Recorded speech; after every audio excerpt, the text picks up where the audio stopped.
Hey everybody, welcome back. Number 31, Great Expectations, directed by David Lean in the United Kingdom, 1946. This is, of course, an adaptation of the Charles Dickens novel Great Expectations, which I haven't read, which is a shame because it means I can't really speak to how good of an adaptation this is.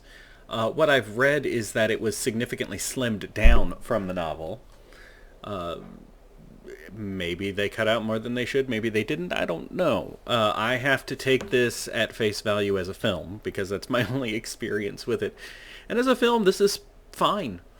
I have no complaints about the film overall, but there's also nothing super special that jumps out at me. Like, I'm struggling to come up with a topic to talk about apart from the film. It is a black and white film in case you're curious about the story, if you, like myself, never got around to reading Great Expectations. It is essentially the story of a young orphan who was taken in by a family, who then gets... He has a couple of adventures in youth. He ends up helping an escaped convict, although the guy threatened his life, so it wasn't really, an act of generosity. And then there's an eccentric old lady in town who was stood up on her wedding day and spends her life in her wedding dress, and apparently she's very rich. So she would pay for him to come play at her house, I guess, to liven it up a little. She's a strange character and basically lives on her whims. And she has a ward that she has adopted that, of course, he falls in love with. But their children... Soon, years later, he is informed by a lawyer that he's essentially been adopted as a ward by an unknown benefactor, and he gets to move to London and live the life of a gentleman, and he gets to make that transition from peasant to gentleman and having money, but he doesn't know who his benefactor is. So that's kind of the setup for the story. Of course, it's a lifelong love story about him and that young girl, and the mystery of the benefactor and sorting that out. It's a perfectly decent story. I hesitate to nitpick a Charles Dickens story. I will say, and maybe some of this is due to this being a slimmed down version, it is a little convenient how everybody is tied together. Big reveals are like, oh, okay, well, that makes sense. Oh, there's a mystery relationship here. Oh, well, of course it's somebody we've already met. Oh, well, maybe this person is... Yep, that person is related. Okay.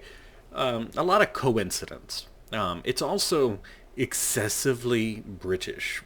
Probably because it is dealing with...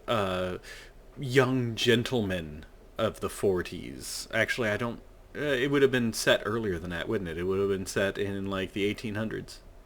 Probably. They didn't specify the year. So it is excessively British. Which is fine for me. Penny agrees. That's it. I don't have much more to say about it. It's a perfectly enjoyable movie. If you ever wanted to watch Great Expectations, here's a chance to do it. One of the stars is a young Sir Alec Guinness. So if you wanted to see Obi-Wan as a very young man, this is your chance. Although, being a famous actor, he's in other movies as well. Penny, I'm in the middle of something. Do you mind? Penny's having a hard time. I don't know why. So I guess I'm going to go deal with that. The next movie on the list is also directed by David Lean 2 years later from the United Kingdom, and it's Oliver Twist. So we're getting back-to-back Dickens. I'm sorry I don't have much to say about this one. It was pretty middle of the road. There is one last interesting tidbit. There is, so the older eccentric lady is named Miss Havisham, and she has her ward.